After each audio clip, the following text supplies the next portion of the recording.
Heyo everybody, Haku here with my, I guess our read-through of Chapter 5 Magical Girl Raising Project Restart, Mao Shoujo Ise Keikaku, of course being the alternate original Japanese title, I guess. So yeah, part 1, I recorded it, it was like 50 minutes long, so I'm like, okay, I gotta post it on its own. Haven't had time to record this until now, after having posted that. And yeah, I was busy all day, so I'm actually kinda tired, but I'm very, very excited to read this and read the rest of this chapter, just because the story is so good right now. Anything else I wanted to say? I don't think so before I started. I guess talking about some stuff that the first half made me think, and I've been thinking about as I've been like, I want to read the second half. Come on. Like, I was just so tempted to read it last night, and I was like, but I don't have time to record, but I want to read so badly. But some things that made me thought, I trust Melville now. Because I don't think Melville would have killed Cherna, and I like the way she brought up the whole traitor thing, and everybody thinks that the Cherna... And since most of them seem to be putting that in, like, linking the Cherna murder with the Masked Wonder murder, I've kind of started to link that as well and think the two are connected. At first I thought it was just going to be, like, Flair or somebody trying to take her out because she was being a pain in the ass, but no, it seems like it's actually a connected murder.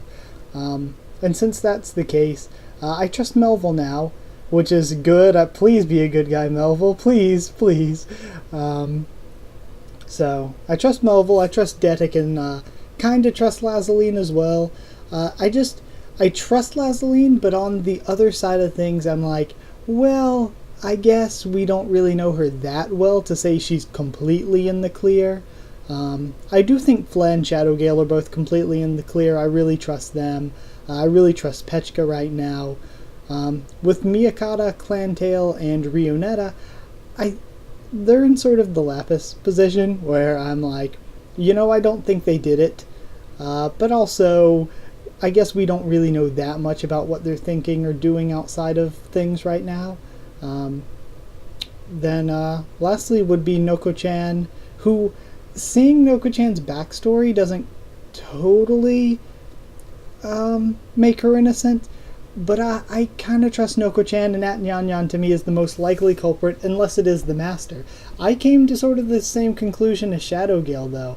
I'm thinking, maybe it was just the Master, trying to make them fight each other. I mean, that would benefit her. She has the means, she has the motive. Fled did bring up that it doesn't seem like the Master has complete control of things, or else, like, Fall wouldn't be able to disobey her like he's been doing and try to help them out, or they wouldn't have those loopholes. It doesn't seem like the Master has total power. But I don't know, I think the Master is the most likely culprit, but second most likely. I don't quite trust that Nyan right now. Actually, I was going to say I wouldn't think she would do that because of her relationship and how close she seemed with Jenna Psycho, but then again, Akane's the one that went after Jenna Psycho, so At Nyan could have still been the same At Nyan and killed the other two, because they weren't really friends or related to Jenna Psycho or anything. So I guess that's maybe possible. Nyan, second most likely culprit behind the Master, or if the Master has like some secret 17th girl hiding in there somewhere. Also, I just realized earlier today, that Melville is probably a reference to Moby Dick.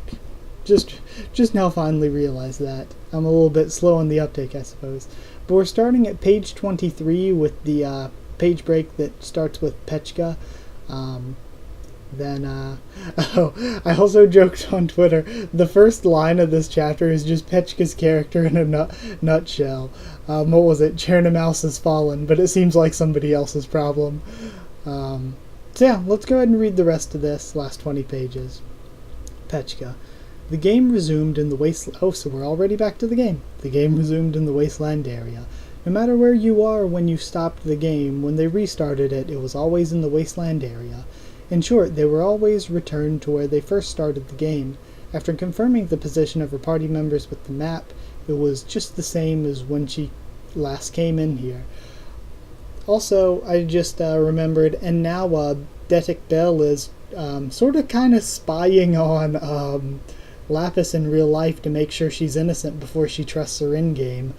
Which is smart, but I mean, it might make Lapis trust her less if she finds out. Either way, moving along. The wastelands themselves didn't change. The sky was colored blue, the sunlight was abnormally strong, and the earth was barren. There were still collapsed buildings. Occasionally the wind blew and dirt-colored soil and sand fluttered about, and each time Petchka closed her eyes. First Petchka and Clantail joined up. A person appeared from across the horizon until they finally appeared in front of her eyes. Although her speed would still lose to Flez's wheelchair, if Clantail ran at full power, she'd be faster than any animal. Long time no see. Yeah. She spoke very little as usual. Clantail squatted down. She turned her back against Petchka. Petchka straddled on Clantail's back. Her belly was not an animal. Petchka turned her hands to a human belly. When they first met, Petchka remembered being tied up on Clantail's back with a spider threads as she trembled. In those days, it was natural of her to fear the appearance of a monster. Now that she's been fighting dragons, she's gotten used to it. Clantail, so cute. Petchka riding on Clantail's back would be quite the funny sight when this gets animated. Hopefully one day.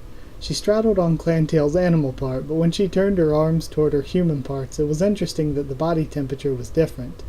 Clantail? Your human and animal body temperature's different, isn't it? There was no answer. Petchka tilted her body and looked at her face, and in Clantail's strong-looking face her cheeks reddened. Did she make her angry? Just because she was used to her doesn't mean she could say what she wanted. Petchka tried to apologize in a hurry, but because Clantail suddenly bounced, Petchka's balance broke, and thus she clung to her. When she looked behind her, she saw that there was a giant rock. Guess she must have jumped over it. Although it was a coincidence, it almost made Petchka fall. She must have really made her angry. Thank you for always giving me a ride every time we join up. No problem. Clantail's voice got smaller. Thank you, too, for always cooking us a meal. A voice that seemed to be overtaken by the sounds of her hooves. Yet somehow, if she said thank you, then she couldn't be angry, right? Clantail raised her spear and pointed ahead. Over there. Waving her hands was Miyakata Nanako. With her was a friend she made in the previous session, the dragon. Ha ha ha! It's like we haven't met for 100 years. Long time no see. Nako took the hands of Clantail and shook it up and down. She also took Petchka's hand, who was still on top of the horse, and shook it up and down. Dragged by the momentum of her swings, Petchka was pulled off the horse body. Even though she was pulled off, Nako didn't let go. Instead, she spun Petchka's body around, circling around and around. Ha ha ha! High tension! Well, that's certainly one way to describe her current self. After swinging her around wildly, she finally let go of Petchka. Because she was breathing along her shoulders, the dragon looked at them anxiously. Oh, perhaps it was too much tension. You okay? Okay, no problem. Well, let's go. That tiresome real doll is late once again. I really want to complain about that. The three companions began running towards Rionetta's icon. Are they about to masked wonder Rionetta here? Running towards Rionetta's icon. While running, Nako was laughing. Sometimes she'd laugh alongside her dragon. Whenever something like this happens, I get very, suspicious. Since she was consciously behaving brightly, Petchka did as well. Clantail, who was originally quiet, even smiled at Nako's gestures. After how they ended last time, this time it shouldn't be possible for them to feel so happy, but everyone was joyful. Maybe if they behaved jokingly, Petchka hoped that they would really joke around with each other. It seems like that's happening. As Petchka caught up in that dim area, they arrived at Rionetta's place. She was crossing her arms, her index fingers tapping on her forearms. You're late. Only she wasn't trying to hide her crankiness. And why, oh why, did you make me wait until now? What took you people so long anyway? I'd very much appreciate an explanation. There, you see, even if we hurriedly traveled at Mach speed, she's still going to complain. Oh, what's this I hear? Are you talking about me behind my back? Ah, such a marvelous sense of cultural adaptability. You really have learned the essence of Japanese culture. Color me impressed. I'm just stating the facts. If you're insulting us, you should really repent for it. No? Says the chatterbox. You should reflect on those words yourself. They never get tired of arguing. Clantail turned her back silently and ran towards the wasteland town. Rianetta and Nokko kept arguing while running after her, and after that the dragon flew away as well. Petchka chased after her, but suddenly stopped her feet. Sniff. She smelled with her nose. Sniff, sniff. She sniffed again, twice this time, trying to smell the scent. Although it was faint, the scent of flowers not found in the wasteland area drifted. It wasn't a rare flower either. The scent was somewhat overwhelming. Whose flowers are these? Petchka, left behind. Come on! Petchka was brought back into reality. In front of her she saw 3 girls and 1 animal far away. Feet stopped, and looking back, Miyakato Nanako was clasping her hands in front of her mouth, trying to make loud noises, but Petchka could only hear bits and pieces of it due to her distance. Hurriedly, Petchka ran towards them. So smelling flowers, maybe it could be Melville spying on them to see if any of them are the traitor. Because even if she was invisible following them around, they might still be able to smell the flowers that are in her hair or on her costume. At least that's maybe a guess. That's maybe a guess. Over there, one's red, one's green. Rianetta led the enemy dragons. When she passed by Clantail, Clantail thrust her spear as electricity crackled and shined. The red dragon was burnt and crashed into the rock wall. They continued dragon hunting in the underground area. Thanks to the endless repetition of the dragon's behaviors, they understood the general pattern, meaning they could repeatedly hunt efficiently. They also consumed little of the healing medicine carried by Petchka. Just like what Rianetta said last time, it was great that Chernomouse was no longer overlooking them. Even without Chernomouse, if Melville or Lapis Lazuli tried to do the same, there's no need to worry. They were freely able to hunt anywhere. The hunting grounds that Dedic Bell's team occupied was the Dragon's Treasure Chamber, where 3 different colored dragons would be hunted one after the other. Any items or candies that they dropped would be saved. I'd like to get new weapons, but should I really? I can fight the dragons with my current weapons, but so can my previous ones. We can't afford to buy anything in the underground shop, they're far too expensive. Would it be fine if we purchased the R item? If we find equipable items, I'm sure I'd love to buy it. If we find a first aid kit, we can put a dozen healing medicines there. Then we'll be able to walk around with even more healing medicine. More items, prepare more equipment, and then hunt more dragons. And Petchka then cook some meals. Rianetta and Nokko were both entranced, Clantail as well, but she only showed it through her tail. Mealtime. Though the R item they got was a spoon and fork, dishes, and bowls. Not only are the contents of... So they just keep getting a bunch of cooking stuff. Not only are the contents of the meal enriched, but the dishes were as well. It was a real meal. Fighting, equipping items, eating, all of them were an escape from reality. They kept moving, because if they didn't keep moving, they'd go crazy. Chernomouse's unreasonable death. It was reason enough to give up in this game, and yet Petchka's group had no choice but to continue that game. Petchka closed her eyes, not knowing when her unreasonable end would come. She had no choice but to not think about it. Regardless, they had to keep moving. They filled the underground area's map, they looked for the hint message. The wasteland and the grassland area covered the entirety of the wide underground area, so there were many places they had to investigate, and if they also did dragon hunting in parallel, they'll move very slowly. According to the message in that oddly colored stone, there's a dragon king somewhere. King? Does that mean he'll drop a lot more candies? It's said that around his throne there should be red all over. Up until now, they haven't once found a way to open the next area, because this party wasn't really good at solving puzzles.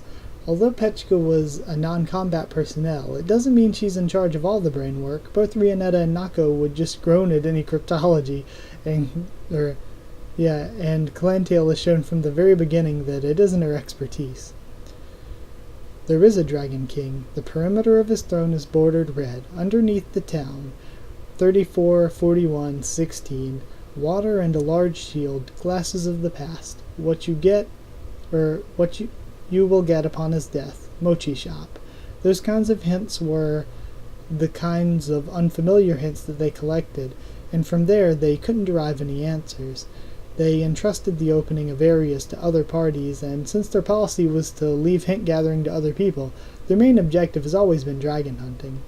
But still, they're quite late, Rianetta muttered during mealtime. I think that it would be a crazy powerful brain power group if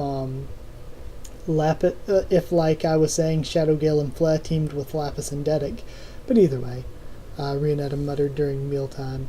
Again with the lateness, you really do only talk about time. Ignoring Nako, who was sipping tea, Rionetta continued. Isn't it about time that someone opened the next area? Until now, the other areas have always been open earlier than this. You're right, they're pretty late. I don't really want to linger in this damp and dark place, but I don't really care. Petchka, what did you make this hamburger with? I think it was with bread flour, wasn't it? It's gorgeous. Now that you mention it, they are late. If I didn't mention it, you wouldn't understand it, will you, Miss Dimwit? Pardon? I'm telling you this as a compliment. Why are you so dissatisfied? Would anyone like more food? Gimme. I'd like some myself. Petchka served food to Nako and Rionetta, and also silently served a bowl to Clantail. In addition, she also served herself, and then she began to use her spoon. Now Petchka really felt like a mother somehow. They began moving several hours afterward. Clantail's magical phone began ringing, and everyone stopped in their tracks. Clantail checked her magical phone, while Petchka and the rest looked over at the screen. She received a text. It was a text from Flea. The message was concise. Hold on.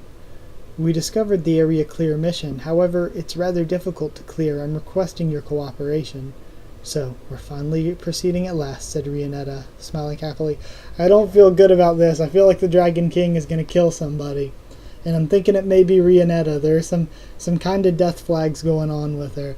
But, just with her attitude and interactions and stuff, I feel like, I don't know, poor Rionetta. Come on, hang in there, Pinocchio. Nokko-chan. Now, nobody could determine the cause of Chernomouse's... That we haven't seen Nokko-chan all chapter, have we? Okay, we're finally getting to see Nokko-chan and what she's doing. Nobody could determine the cause of Chernomouse's death. Since Nokko-chan didn't do it, that meant that someone else did it. Wow, genius. Although there were people who suggested the Master was behind it, from the personality that the Master's shown up until now, it didn't seem like she'd bring any disadvantages to the rule-disobeying player's side. Chernomouse was probably hated and alienated. No one likes a magical girl that shuts down others from good hunting grounds. Chernomouse may also just be following commands. She's just a symbol for action. In addition, because her powers had physical presence, you could say that her occupational behavior had been realized. The battle that she won against Flea had determined it. Flea's wheelchair, that had been changed to a tank by gathering as many materials as possible, couldn't win against her. Nobody could win against Chernomouse, and as long as Chernomouse exists, Static Bell's party will continue to occupy good hunting grounds. To stop them from occupying the hunting grounds, it was essential to eliminate Chernomouse. However, using that event to kill the strongest player didn't seem like something another player would do, as their life hinges on the success of clearing the game. Without the strongest player, they'd be in trouble. There's no way anyone would kill them just because they temporarily became an obstacle. But then, who did it? No player would gain anything from killing, but they did it anyway, so it wasn't that kind of situation. There's no reason for the Master to kill. Nokko-chan knows she's not the culprit. No one could be called the culprit. It was an extremely creepy event. Even At-Nyan-Nyan felt the same. If they messed up, it should have been just a despair-inducing event. Yet At-Nyan-Nyan hunted dragons, collected hints, and searched for Genopsycho. She told the other parties her address, and if they found Genopsycho, told them to contact her. There has to be something wrong, Rue. Why isn't she showing herself to us, Rue? If there isn't something wrong, then it should have been inevitable, Rue. Yeah, you're right. At-Nyan-Nyan seemed to be talking to herself. Still, compared to her dumbfounded state last time, she looked a lot more positive. Hunting dragons, collecting candies, purchasing equipment and items. The other parties are doing the same thing, right? Nokko-chan didn't want to just play the game anymore. Yet, there was nothing else she could do. It wasn't just the game that was able to match a magical girl's power, but the dragons were also being stunned with wrathfulness and anger. That's when the text from Flea came. We discovered the area clear mission. However, it's rather difficult to clear. I'm requesting your cooperation. They waited for a while in the underground city. If they want to cooperate, then they should come over. So yeah, what should we do? Obviously we'll work together, Rue. Nyan had no fear, and her eyes were shining with willpower. However, in her vitality there should still be some anxiety. The way her feet is unstable was unnatural if you think about it.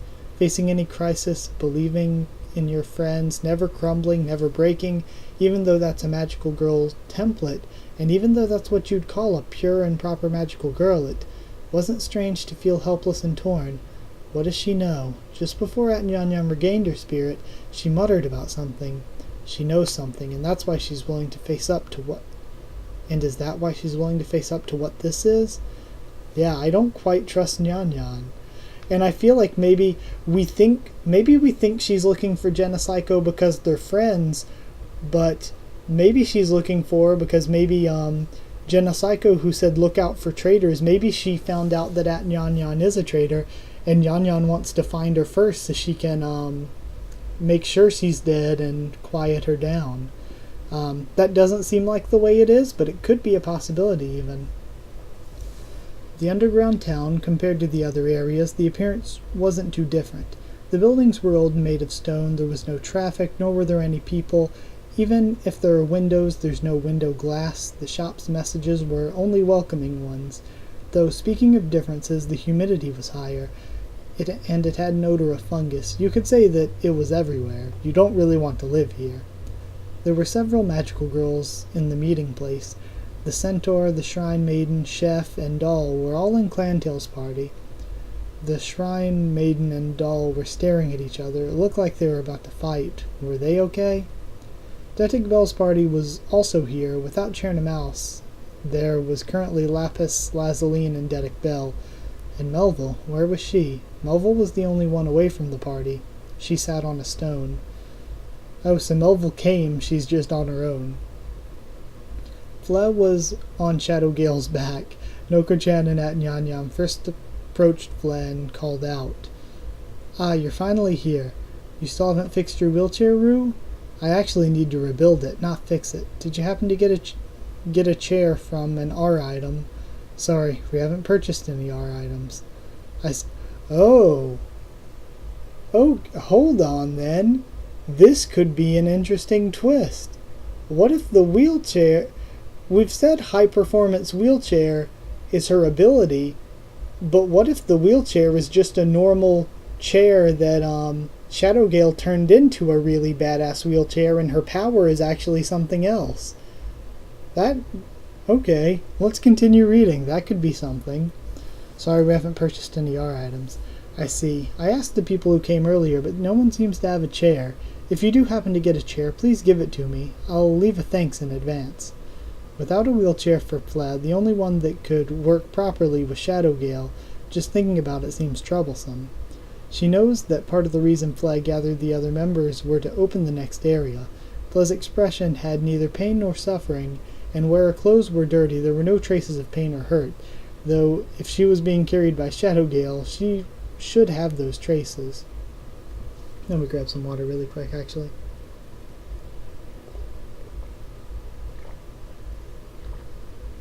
Rather, the one that actually seemed tired was the one carrying her. The weight of one girl shouldn't be a burden to a magical girl. However, carrying a girl, making sure she was safe, fighting dangerous monsters, there was no way she couldn't get tired. Well then, everyone's gathered together. In the entrance of the underground town, every magical girl aside from Yumenashima Genopsycho was gathered.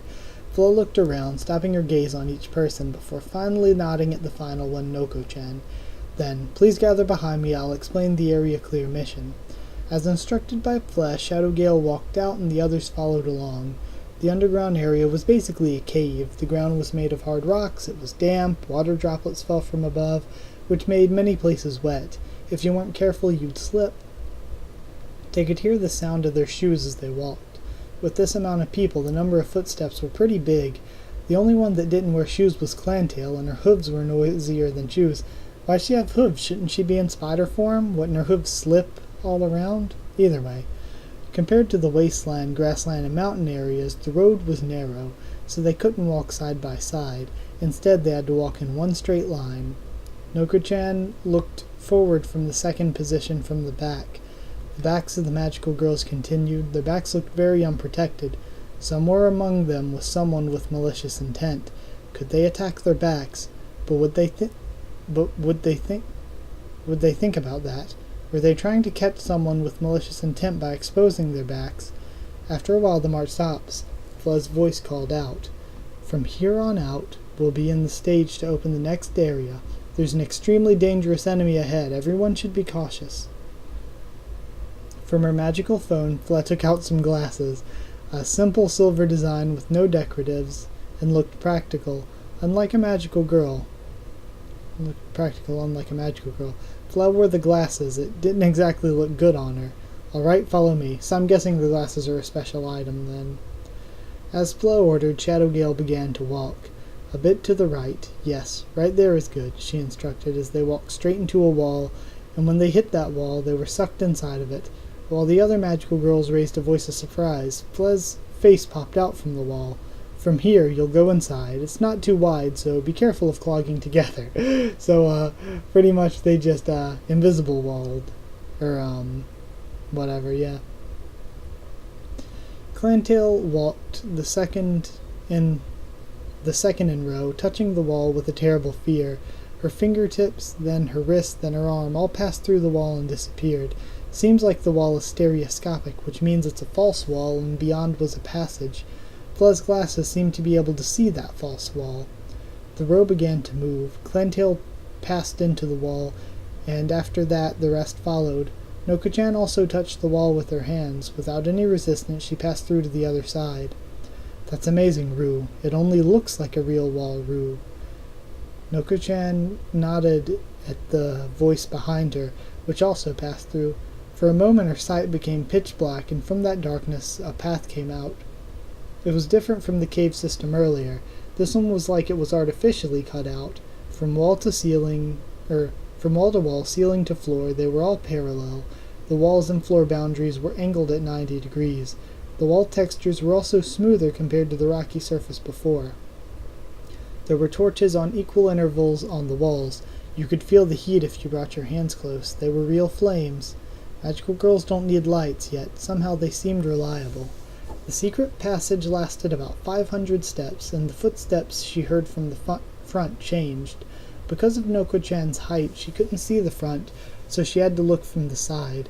The torch positions began to lower. There was a staircase. Like the hallways, the stairs were also artificial. It's not the kind of construction that could happen naturally. It wasn't a straight staircase either, but it curved slightly to the right. To the right, to the right, to the right again. It was a spiral staircase rotating clockwise. 200 steps downward. If this area was the ground, then they're headed underground. It's probably her imagination, but the temperature was also falling, and her breathing began to stifle. Below the stairs, there was a rather wide space, wider than the dragon hunting grounds in the underground area. Twice, no, perhaps 3 times as wide as that. And it was covered with the stone pavement on the floor, and unlike the walls in the hallways and on the stairs, it was rugged. It had a high ceiling. It was covered with the stone pavement on the floor. It was rugged, had a high ceiling, roughly 100 meters high. On the center, something taller than a cliff stood out, and when Nokko-chan saw the creature, she breathed in. The other magical girls too. Some gave a surprised voice, some stood up higher. There were various reactions, but everyone was surprised at once. And this is why. Fle turned around and shrugged her shoulders. Because of her glasses, she looked more frustrated than she needed to be. Nokko-chan breathed in deeply and breathed out. The diameter of the heightened center was around 10 meters. Okay? And lying asleep there was a giant creature. It stretched its currently rounded tail. If it stretched its currently rounded tail, it'll be like 15 meters in length. Its scales were... Scales were big enough to be seen from here. Shiny red glowing like metal. Its fangs were thick enough to be seen from here and long too. You could also see how sharp it was. Its wings are just as big as its physique. Would it seriously fly to the sky with its huge body? Its claws were as long as Nokko-chan's height, and if she were to be stroked, she'd probably be ripped apart. So, two thoughts here. One, it's like half the size of what Cherna was. So Cherna, if they hadn't killed her, could have just kicked its ass. And of course, secondly, it makes me think: can't Nanako just become its friend, befriend it? Either way, it's just a dragon. It was a giant dragon, but a dragon. Can't Nanako just ally herself with it? This was a giant dragon. Up until now, the creatures that they hunted underground, compared to this dragon size, they were nothing. If the size was different, the dragon's appearance was also different. Its large eyes opened wide as it looked this way. Part of it was a black vertical slit, and it was thin. From how it looked to its appearance, she could only feel murderous intent. Nokko-chan's feet trembled. "Do you see the red line here?" She looked down at a red line that Fla pointed towards. It was about 30 meters from the dragon, equidistant from the dragon. "It seems to be surrounding the area. If you pass through the red line here," Shadowgale picked up a large stone that had fallen and threw it to the dragon. At the same time, the dragon opened its large mouth and showed off the carnivorous teeth of a predator lined up together. The back of its mouth lit red. A large fireball was launched out, directly striking the stone and swallowing up and headed this way. Nokko-chan jumped away. The other magical girls lied down. Some held their shields, yet when the fireball hit the red line, it scattered in the air. Everyone breathed out deeply as they sat up. The stone had disappeared, completely erased. "This is how it'll attack. Fortunately, the attack never passes through this red line." Nokko-chan wasn't the only one who thought that they could continue on. Everyone had their eyes on Fle, who spoke eloquently. "I also want you to see this." Where Fle pointed was just above the dragon. There was a rope ladder hanging from there. The rope ladder continued towards the ceiling. There was a hole open there, big enough for one person to go through. "According to the collected hints, that hole is the gate we have to pass to get to the next area, and in order to escape," Fla pointed downward, her fingernail pointed at the dragon, "we'll have to do our best to get rid of that dragon." "There's no conceivable way we could win against that," Rionetta shouted hysterically. "Did you not see what happened? If we get hit, we'll be turned to black stains, not to mention that gigantic body, hard scales. I can't imagine any of our attacks will pass through that." Detic Bell muttered with distress. "If Cherna were here." "There's no use talking about who's gone, is there?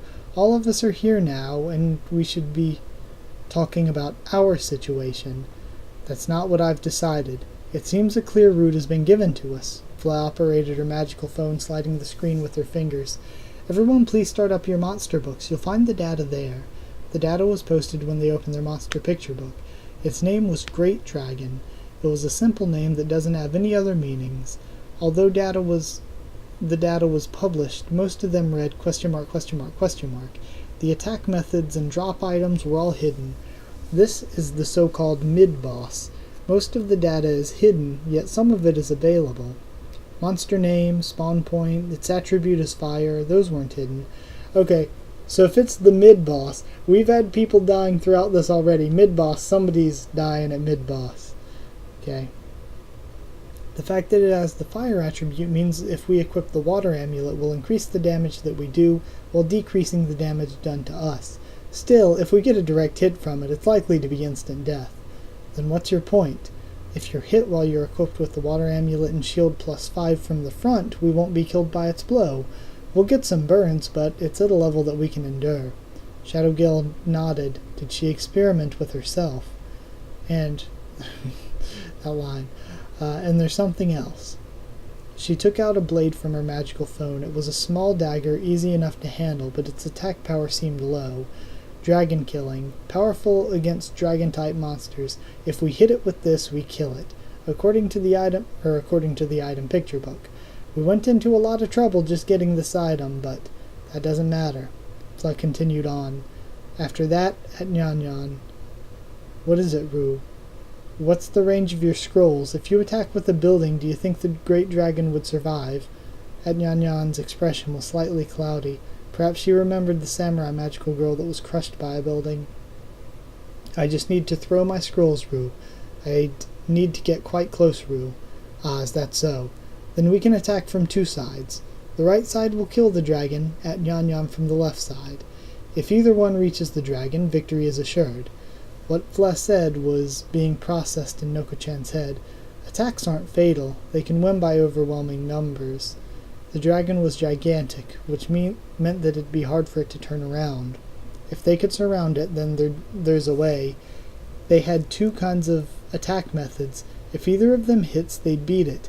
Even though it's dangerous, they couldn't advance to the next area unless they defeat the dragon. In this case, perhaps the player has no choice but to fight. Can I say one thing? Clantail raised her hand. We have water amulets, but we don't all have shield +5 for everyone. In my party, I'm the only one that has it. And mine doesn't even have any shield +5. Shields are pretty heavy, you know. We also only have one shield, +5, Rue. That's fine, we have a stock here. Fle raised her magical phone. I'm not stingy enough to say that I'll just lend you them. I'm giving them out free of charge. That's kind of you, but what's the catch? I'd like the rewards for the next area, specifically the candies. I would also like to get the cash reward as well. It was obvious she'd request that. Everyone's voice stopped. From where they are, there was no sound other than the dragon's loud breathing. Is that not fair? The one that found this path was me and Shadowgale. You're asking too much. 1 million yen in cash, that's not a lot of cash. After all, we could die prematurely here. Carrying all the magical candies is a bit overdoing it, right? There are more concerns. There were a lot of complaints. Fle sharpened her lips. The next area will open, right? In that case, I don't care about any compensation. If you don't care about compensation, then don't monopolize it. Gimme candy. But I don't want people to ask others to work without any compensation. That's lawless. I guess it's no use. Understood. Then the rewards for the area clear will be shared among everyone. However, the dragon's drop items go to me. Is that better? There had to be one dragon drop item. If only one dropped, then one person can have it. If there was one person who had the right to that item, would it be Fle? The other parties looked to their allies. That's fine. Then that's the condition. Well then. Rianetta acknowledged it, and Fle instantly erased her uncomfortable face and replaced it with a smile. Then. Let's start with the beginning of the attack. Whoever has no shield should come and get one now. We'll need to consult our positions, ask for who leads the charge. The more courageous magical girls will get rewarded more, won't they? Now, for the dragon-killing team. Fle happily gave instructions to them. And it looks like we might not get all the fight until next chapter. I don't know. It looks like we're getting towards the end of this. Let me grab some water really quick.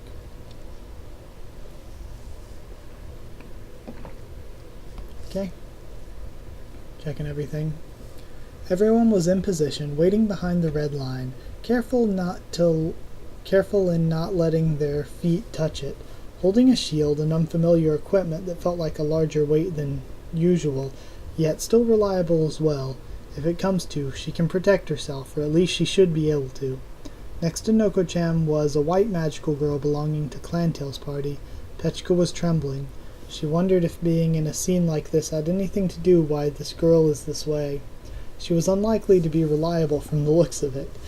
Then there was Clantail, with the dragon-killing knife on her right hand and a shield +5 in her left hand. Feeling bad about Clantail here. Don't make her... Why does she have to be on the front lines? At Nyan Nyan was in front of the dragon. The other magical girls were also equipped with a shield +5. Only Melville was in charge of long-range support, with her bow and harpoons. Everyone had water amulet on their necks, surrounding the dragon. While everyone was preparing, the dragon seemed to be looking at them. I get such a bad feeling about this. Half-heartedly, it didn't seem that interested, as if no matter how many people prepared, it firmly believed that it wouldn't lose. Shadowgale lowered Fle on a nearby rock where she sat down on. All right, on my mark. Just a moment after Fle began giving instructions to start the charge. Eh? Rianetta stood up, opening her mouth wide, looking towards the entrance of the hallway. Nokko-chan saw it too. Over there was Genesaiko standing. Genesaiko? At Nyan Nyan shouted, she stood up. Her expression turned from surprise to pleasure, a brilliant radiance that could only come from someone who finally found the person they'd been searching for. Okay, Genocycle raised the visor, and they could all see her face.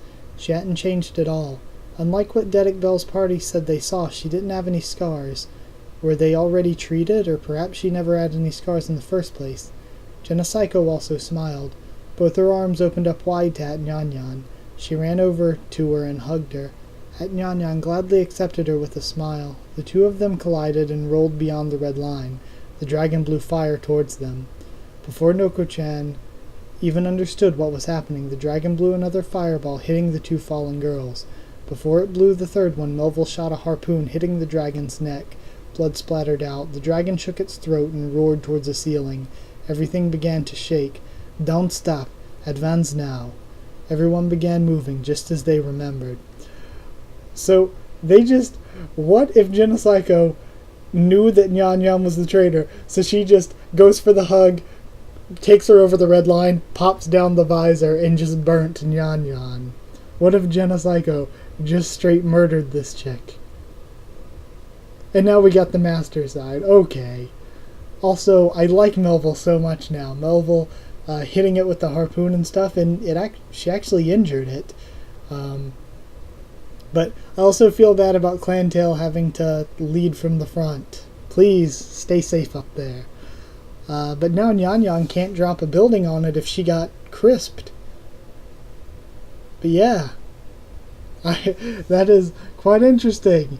I don't know if they are dead, but they hitting us with this cliffhanger until next week. Master side, okay, I'm excited to see this. Fall? There was no response to the girl's call. Fall! Inside the room was quiet. The magical phone had no power and wasn't moving. A small smile began appearing on the girl's face. It was close to a bitter kind of smile. She reached out for her magical phone, stopping just before she grabbed it, adjusted her glasses, and balanced them on her ears. I'm constantly fixing these things, aren't I? By the way, why won't you answer, Fall? In contrast to the glowing monitors in the room, the magical phone was still silent. Are you betraying your master? Oh, I feel hurt. Well, actually, I don't mind. The girl covered herself with her white sleeves. The size of her white coat was twice as large as her body. Her sleeves were rolled back over 3 times, kept in place by clips. Because I even took you into consideration, Fall, did you know? Even if they say that cyber fairies are perfectly fine, the FA series has a defect in its security systems. Since a patch was released, defective ones shouldn't be circulating anymore. But Fall, you haven't been patched yet, you see? That's why I know you still have the possibility of betraying your master. One of your seniors was also quite the outrageous guy, wasn't he? He just wanted to see 16 magical girls kill each other, and he even suggested it to his master, didn't he? Who was it that kept telling me that this was all Clantail's idea? Not Clantail. That this was all Clanberry's idea? Right here. Compared to him, you're such a sweetheart, Fall. Against your master's commands, you reported me to the land of magic. Naturally you would, wouldn't you? You even tried to convince me, putting yourself as the one to be blamed. Poor Fall. Fall's such a good guy. He's trying so hard. The door to her room was violently kicked down. From there, a white magical girl was standing. The girl smiled at the white magical girl, inviting her in with rolled-up sleeves. Welcome to my world. It's nice to meet you, Snow White. So now, while all this is going on in the game world, we're also going to be having this Snow White and Master fight going on in the Master side. Wow. Or maybe she's going to find a way to throw Snow White into the game world. Who knows?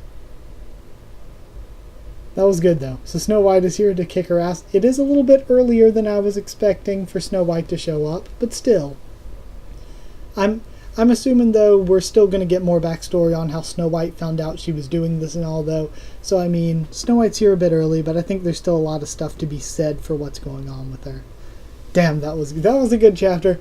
That cliffhanger with the dragon. I'm just so curious. Genocycle makes the big return. I'm just so curious if she just murdered Nyan Nyan or not. Because it seems like she possibly just murdered Nyan Nyan. She just grabbed her in a hug, then roll over across the red line. But either way, that's it. So, either way, and yes, trust Melville now. Trust in Melville. Oh well. guess that's it. Like if you did like the video, comment down there. Tell me what you thought of this. No spoilers, please, of course, as usual. Comment down there. Tell me what you thought of this week's chapter, what you thought of my thoughts on it and all that, my reaction and all that. Follow or subscribe for more if you want. Follow on Twitter if you want as well. And I'll be trying to talk with you there and keep you updated there and stuff. That is it. Thank you once again for watching. I'll see you all next time.